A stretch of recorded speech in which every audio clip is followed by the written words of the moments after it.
Put your headphones on. This is the real sound outside the space station. First, it's the one sound you hear your entire shift, just your own breathing. Then come the clicks of the tools, and those tiny vibrations echoing through the station itself.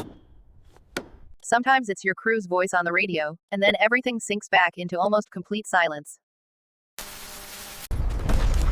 But the scariest sound is when each noise starts to disappear.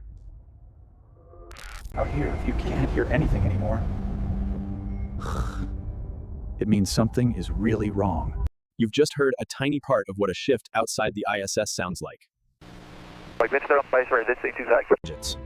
If you want me to share more of the strange sounds from space, comment more and hit follow. Next time,